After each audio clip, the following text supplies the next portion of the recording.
when you're a new mom and you're not used to having a new baby around and you don't know the different, you don't realize like the crying and the symptoms of a baby. You think there's something wrong with him all the time every time he cries. Oh. Yeah. What's wrong?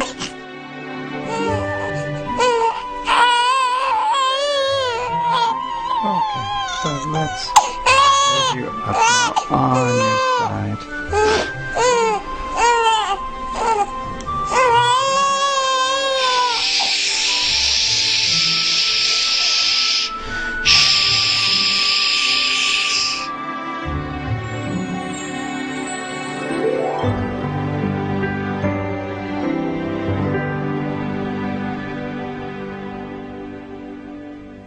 Becoming a parent is an absolute joy, and most people say it's one of the greatest moments of their lives. But there's no question it's also filled with challenges. Hi, my name is Harvey Karp. I'm a pediatrician, and for almost 30 years I've helped parents understand and care for their new babies. As you know, your top job as a new parent is to love your baby like crazy. But after you've showered her with affection, your two next important jobs are to feed her successfully and to calm her when she cries. Fortunately, feeding a baby is usually pretty easy, and if you do run into trouble, there are many places you can turn for help. Soothing a screaming baby, on the other hand, can be surprisingly tough. And I don't always figure this out because he's well fed at this moment, and he should be passed out after great feeding. But as we can see, this is the coughing, grunting kid. We had no idea that it could be that difficult and that she could cry day after day after day. You know, you get really desperate. Because you do think that you get home from the hospital and you have this image of you with your sweet babe falling asleep, you know, all cuddled up in you. And I swear it has not been one time that he's done that yet. And it has been frustrating for me as a mother, too, to think that I'm doing a bad job. They never really tell you how intense it is until you live it. Parents are often told that when their baby cries, it's because she's having pains or indigestion or has swallowed air. So you would think that from the swallowed air, he got upset. Right. And yet, certainly, But he's like in the... he doesn't have pain now. Pain would not go away in a second. It turns out that very, very few babies are crying because of gas pain. Many babies are like smoke alarms. They make one big shrieky sound no matter what the problem is. And you can't tell from a smoke alarm if the house is on fire or if you just burned some toast. Many babies blast out their pain cry even when they just have a little burp.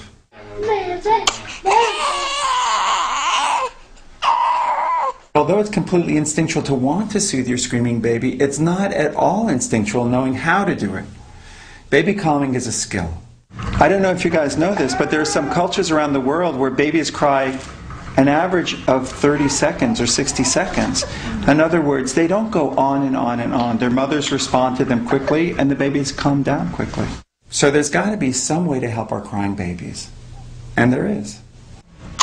Watch Noah, as his crying simply melts away when I use some of the techniques you're about to learn. And then this last part is up and across. This is the belt that holds the whole wrap together. And pull it very slow and tuck it in. Now you can see that didn't calm him down. But now let's put him on his side.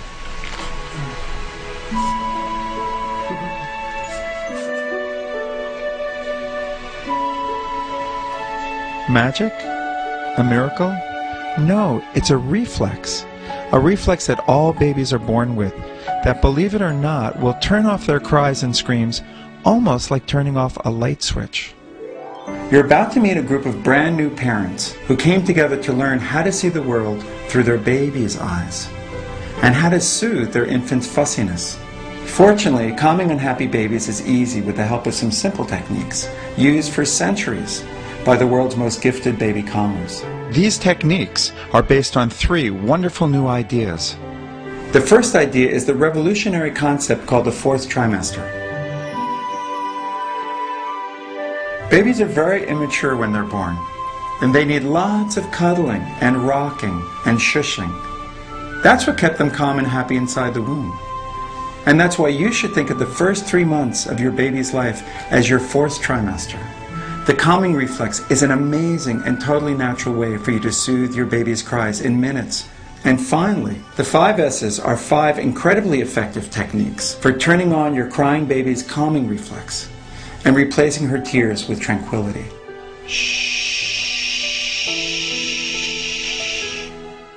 Now, I invite you to sit back and join me as I visit with these families and they gather together in a class and in their homes to learn how to help their babies become the happiest babies on the block.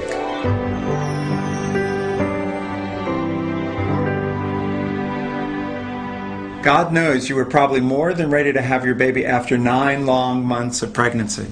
But in many ways, our babies are unprepared for the world. Many parents imagine that the new babies will be almost as bright and responsive as a 4-month-old. But unlike animals whose babies are mature at birth, our newborns are more like fetuses than infants. Baby horses are able to stand and even run on their very first day of life. And they have to be able to do this, or they're not going to survive. Our babies are very immature by comparison. Our survival does not depend on running. It depends on having big brains and being intelligent. Our babies are born early because their brains are so big they have to come out. They can't wait inside any longer. They can't wait for the brain to finish its development. So in many ways, the first 3 months of our baby's life, they're still a fetus. And that's why I call the first 3 months the 4th trimester. During this 4th trimester, babies often get upset because they're missing the sensations that surrounded them before their birth. So the question is, what's it like inside a uterus? Well, there's constant sound. The sound is a little bit louder than a vacuum cleaner. 24 hours a day, that's what your baby's been hearing. There's constant jiggly movement. You can imagine what it's like when you're walking up the stairs or in an exercise class. That's a tremendous amount of movement that the baby is feeling. And then, of course, the third thing is there's confinement. Babies are very tightly packaged up inside the uterus. They don't have room to move around. They're very cozy.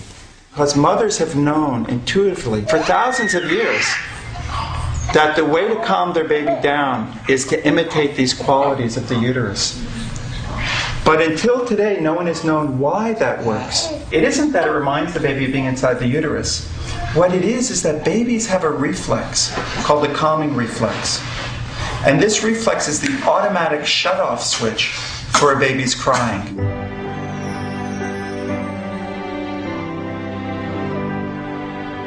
Babies are run by many, many reflexes. They cry, for example. You don't teach your baby how to cry. You didn't have to teach Sydney how to cry.